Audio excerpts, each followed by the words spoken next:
So we'll take a look at these two questions again that we had last time. But before we do that, is there anything with like part 3, like last time we started? Okay, do we need to clarify anything so far as like where we are, who we are, all that kind of stuff? Any questions, like general questions we need to go over before we start talking about stuff? What's Kurtz's middle name? You ever find out? I do wonder if someone ever writes that like on there. His middle name was Eugene. Somehow I missed who the Russian guy was. He's the Russian guy. Is that all? Sort of. I mean, he's not, and I don't mean just like get all religious, illusion. He's kind of like Kurtz's disciple in a way. But the Russian Byron is also, he gets referred to as the Harlequin. Oh. So when you hear those names, or not names, but those labels, it's the same person. What's a Harlequin? Peter Harlequin. Yeah, it's like a jester. So there's the term that he. Dude, that is crazy. You never do that. How's this supposed to do that? I didn't realize that either. Man, you people. Sorry. Yeah. That's crazy. Yeah. Like, you know, A jester. Batman means bat man. No, I didn't know that. This one's a bit cooler than that. It is, but I feel like we need to make, Wait, so Harley Quinn was based off of It's a Harlequin. So a Harlequin is a court jester. So like a deck of cards, like the Joker is a Harlequin. So the Joker and Harley Quinn. Wow, it's like same person. What? No, they're So going back to the initial thing with the Russian, Marlowe makes the comment that the Russian's wearing motley, and motley means basically clothes that are all like patches and stuff. And so that's where that Harlequin term is kind of coming from. He looks like he's like made out of patches and all this kind So of the stuff. Russian is the man with pat. Yes. Okay. So the guy dressed in motley, not Harley Quinn, but the Harlequin, the Russian, they're all the same. The Russian is also the person who wrote not wrote the book, but has notes in the book that's like written in cipher and code in like the little shack, like beware, don't go any further. That's the Russian's little shack before getting into Kurtz's domain. And then at that point, basically kind of becomes that follower, that disciple. This is the man who's expanded my mind. It's okay that he tried to kill me before. He had reason. I understand it. And I don't mean from this as like whoa, they're the same person. But you could make a strong case that the characteristics of the Russian, the Harlequin, is almost kind of like where Marlowe is headed. Where, talked about Kurtz, the Danish captain, Fresleven, like, how they've kind of gone insane in the jungle. The Russian, the Harlequin, doesn't all seem to be there within the jungle. And you still have Marlowe, who really does admire Kurtz and refers to him as a remarkable man multiple times. Don't mind the facts that there's heads on sticks, surrounding his compound. So there's kind of like some, is this what Marlowe is going to become kind of thing with it. But Russian, Harlequin, the guy dressed in motley, patches, all that stuff, same individual. Is that who's talking, like who starts the chapter then? That's the Russian that started the chapter talking about Kurtz? It's still, he never becomes the narrator, so to speak. But that's, so at the end of part 2 is when they first kind of like get there, after the attack and all that kind of stuff. And then when he's going, I looked at him, lost in astonishment. Yeah, that's the Russian that we're referring to at that point. So like Marlowe came, but he like the whole first and second part of the book, it was just like, oh, I need to go meet Kurtz. But what was his actual point in coming? Because whatever it was, I guess he didn't end up doing it. Like, what's the actual mission? Yeah. Like, Well, in some ways, he does kind of do it.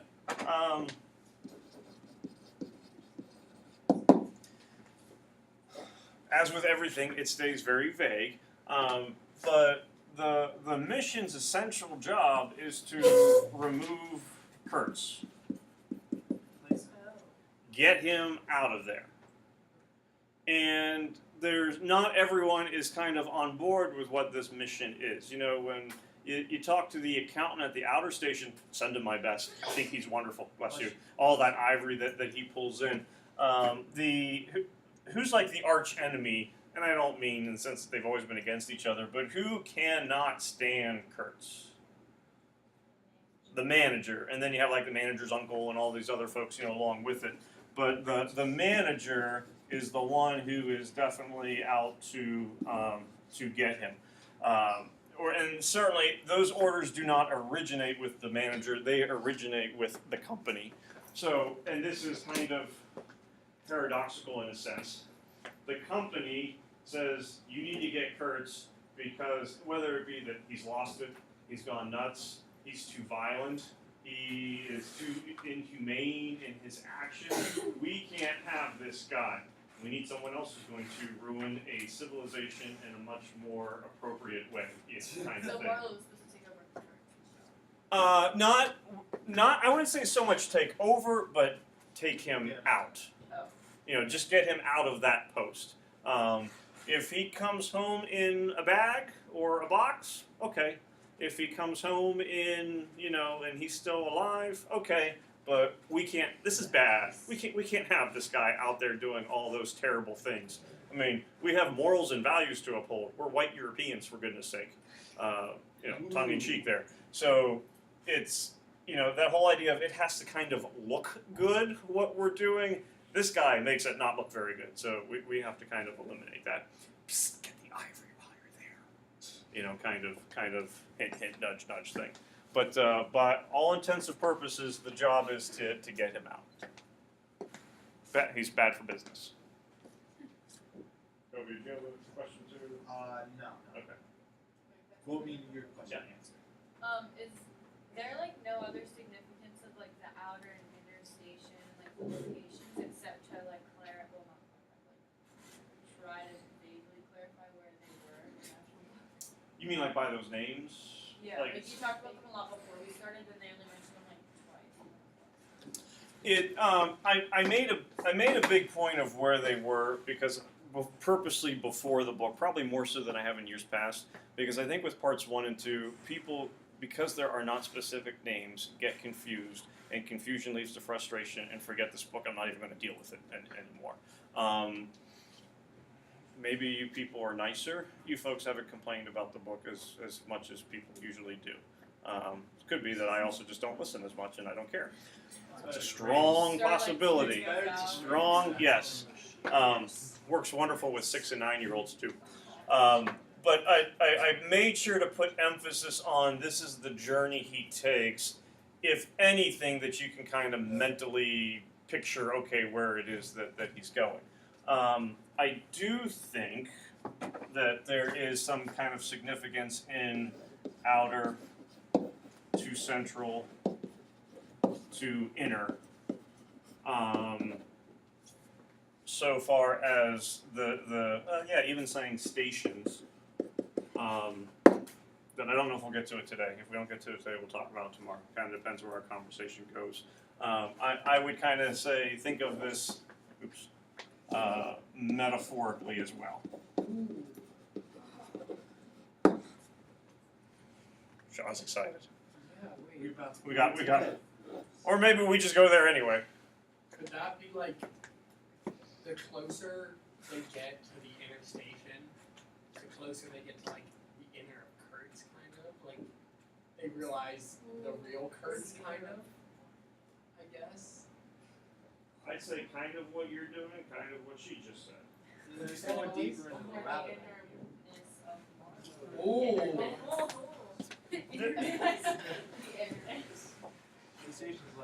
One of the questions that inevitably happens is, well, we'll talk. Mr. K, why do you like this book? Because this sucks. Marlowe is on a physical journey.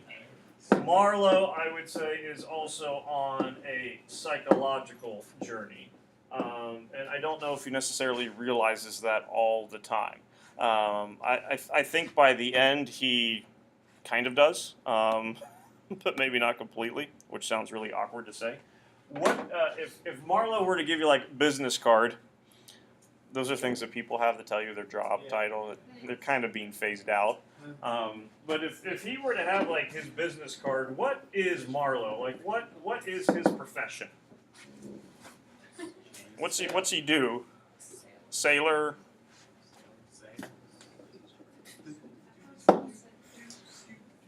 You talk about his, or when he talks about his childhood, what always intrigues him? Specifically, the blank spaces on the maps. And then Sean started doing Taylor Swift. Got off track. And then he came back to the book. But he's intrigued by. He's so long. It's okay.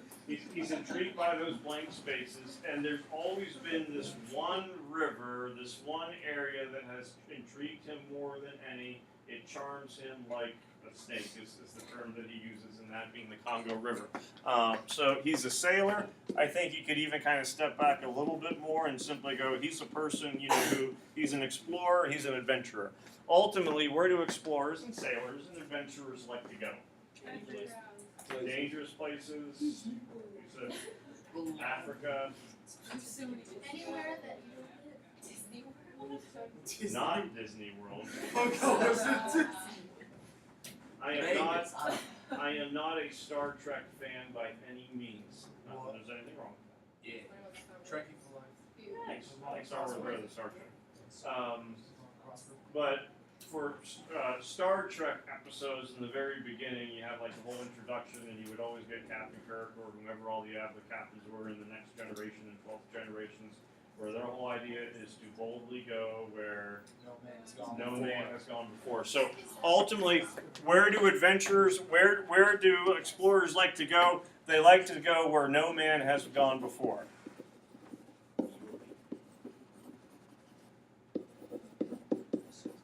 So in some ways, yeah, that is going to be the physical journey to Congo River, into Africa, and whatnot. I would say that Kurtz, in some ways, in a psychological aspect, and I said Kurtz, not Marlowe, that Kurtz has kind of gone somewhere that other people haven't gone before. Any ideas? The deep end. Yeah, people have gone to the deep end before. He's like way gone. Why? Because he's decapitating Nate, one. Two, he's crawling on all fours. Only one of the heads face the house. I mean, most of them are facing out. But it's like, this man has been. Only one. It could be a lot worse if more of them were facing in. Hello, Harry. Hello. But I just feel like that this guy has been in the Congo for so long and seen so much stuff that his mind's just been like. Yeah. It's like mush. It's like, And he has certainly elevated himself to godlike status among the natives, which narcissist. is impressive in some ways and is completely terrifying in others. My guess is, I didn't look through them obviously yet, I'm assuming that there's probably going to be a quote that makes it onto the reading check quiz for a lot of folks. And that being the one that's right above the doorway over there, the horror, the horror. So if everyone was looking at the doorway. Where is it? Right there. It's in black. Yes. Those are all here. When you walk out, you're supposed to like high five it. Oh, like Yeah. Enter the Dude, restaurant. I'm Like so Notre Dame, yeah. Play like a champion today, the horror, the horror.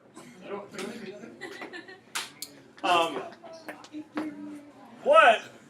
Jake, you want to close the door, please? Thank you. Get the horror one out. Yeah.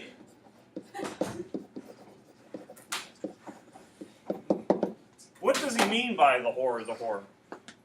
Or I really should kind of rephrase it. What could he mean by the horror, the horror? Because there's not going to be a definitive answer one way or the other. He might be referring to the natives because he also instructed in his papers to exterminate those brutes. Okay. So in the sense that like the world around him is like the horror of all this stuff that's kind of going Yeah. on. Okay. Plus the names in general. Okay. He's looking into his own afterlife. I think Marlo. Boy, it looks pretty. Looks pretty Boy, great. we are going. It's pretty warm. Weird. So there's a stairwell going down. So Okay. easy. Yeah, that could be. Jake, did you? Okay.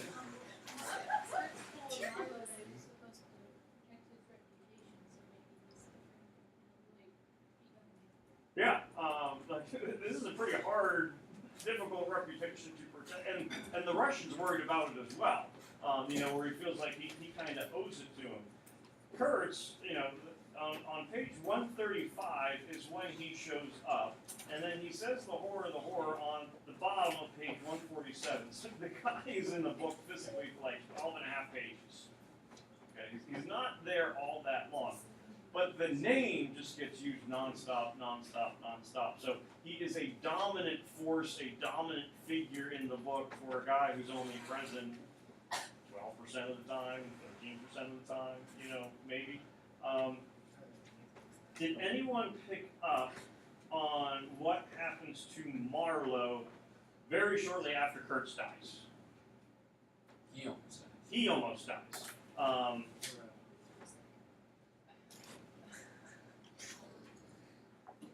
Didn't pick up on that.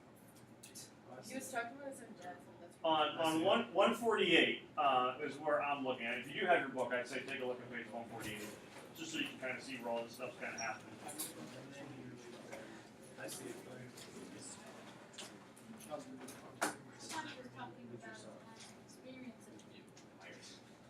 Or like maybe 147 is the horror of the horror, and then top of 148, I blew the candle out and left the cabin. Pilgrims were dining in the mess room, and he took his place. You see later on, Mr. Kurtz, he dead. All the pilgrims rushed out to sea. I remained and went on with my dinner. I believe I was considered brutally callous. However, I did not eat much. But I'm muddling down, or not muddling down. I am skipping down. But I am of course aware that next day the pilgrims buried something in a muddy hole, and then they very nearly buried me. Going down further in that next big paragraph, I was within a hair's breadth of the last opportunity for pronouncement. What does he mean by there? Last words. Yeah, I was very close to saying my last words, and I found with humiliation that probably I would have nothing to say. That is the reason why I affirm that Kurtz was a remarkable man. He had something to say, he said it. Since I had peeked over the edge myself, I understand better the meaning of his stare that could not see the flame of the candle, but was wide enough to embrace the whole universe, piercing enough to penetrate all the hearts that beat in the darkness. He had summed up, he had judged the horror. He was a remarkable man.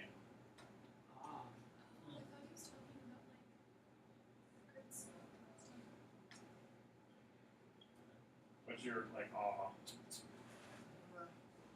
Okay, if you So say does he aha, ever what like? is- Does he ever hint to what it actually almost happened? No, and then when he gets back home, his aunt nurses him back to health. Right.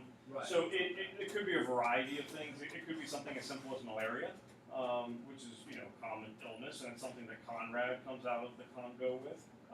It could be more metaphorical in some ways, That's how I than view it. physical, like insanity. Because you can make a clear argument. Marlowe's going insane. There's no other way you can validate Kurtz as being a remarkable man. You have to be nuts to think that. One thing that I do think, though, going back, saying psychological, think of this outer, central, inner as being metaphorical. Where do you want to go where no man has gone before? Not saying you want to go to, death. But what is the title of the book? It's Heart of Darkness. Where has Kurtz gone? Or what has Kurtz realized? Possibly by him saying the horror. And again, we don't know for sure, but it may not be the natives. It may not be the afterlife. It may actually be him. Realizes, oh my goodness, the horror. And it's different from saying, what have I done? Because if you ask it in a question and go, what have I done? That usually implies that you therefore have regrets. I should have done something different. Kurtz doesn't say that. He just goes, the horror. He has traveled into the darkness of his soul, and he has recognized who he is. think about someone like Andrew Carnegie. How do little kids in Pittsburgh think of Andrew Carnegie? He found the dinosaurs. Well, I bought the dinosaurs, but he found them. He gives me books. You know, if you're in New York City, Carnegie Hall. They can't say Carnegie; they have to call it Carnegie. That's where you get to like listen to concerts and play music. Oh, what a wonderful man! What's a strong historical viewpoint of Andrew Carnegie? A terrible individual who ruined a lot of lives. Thank you for our books. So what does he do? And you could argue successfully or unsuccessfully, but you know, from his vantage point, possibly, what is it that he does at the end of his life? Try to fix it. I want to become a philanthropist. What does Kurtz do? Embrace it. I am a bad man. The horror. Now, it can, well, Well, I would say maybe he wouldn't have enough time to fix it. Maybe like before he died, then he realizes, the horror. right, Now he doesn't have any time. To correct. And again, this is why we can't go beyond a shadow of a doubt. This is what it means. You can't. This is one of the things. And you know, you think critically, you make arguments to support it. That's what we do all year long, basically. But going back to the original question that Annalise was asking, why outer, why central, why inner? Well, Marlowe not only journeys along the river, where does he also journey? Outer, central, inner. He's going further and further into his soul, into his mind, into the depths of where no man has gone before. And when he gets at that moment of death, what can he say? Nothing. Which you can go as sad, that there's nothing to say about myself. Or you could also go that, did you have another? I was thinking like that because Marlowe didn't make the same like choices that Kurtz did. He didn't kill a lot of people basically, so he doesn't really have the experience, and he doesn't have like the time period, the time like in his life to fully reflect on what he's done and to come up with something. So maybe it's like his time has not yet come. It could be, yeah. And you know, the one thing that he mentions is I'm humiliated that I didn't have anything to say. And you know, not that we're going to do a creative writing assignment of okay, what will your final words be? You know, tell Mom I love her. You know, or tell Mr. Kane, thanks, man. Tell Harley John Quinn. Stein. I get it now. Tell John But Stein. you know, you talk about what it is that you want to say at that moment, or what you see your whole life kind of flashing before your eyes. And Marlowe doesn't have anything, and he's kind of humiliated by it. It could be that nothing has happened yet for him. Right. It could be that he sees it and he doesn't like it, therefore he cannot embrace it. What does Kurtz do? He embraces all of those things. I mean, you talk about pop culture icon, like Darth Vader is like, you know, Kurtz kind of this is who I am, you know, use the Force, since we had our Star Wars reference, but she left. So that central, outer, inner, there's a psychological journey that Marlowe is going on, and I think he appreciates the fact that Kurtz, while not a good man by any stretch of the imagination, Kurtz knows who he is. Kurtz does not try to hide who he is. Yes, it is the horror, but that's me. And so in some ways, man has to protect that reputation of him being so remarkable. Notre Dame, Jake. Notre Dame, you didn't do it.